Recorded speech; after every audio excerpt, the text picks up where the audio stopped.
تبلي شيد الكون تشييد ابدع في خلق التمثال العقيده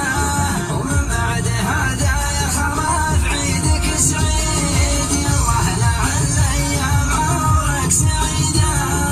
انت ومن كثر علي التناشيد ارسل لك المعذار واقرا وعيده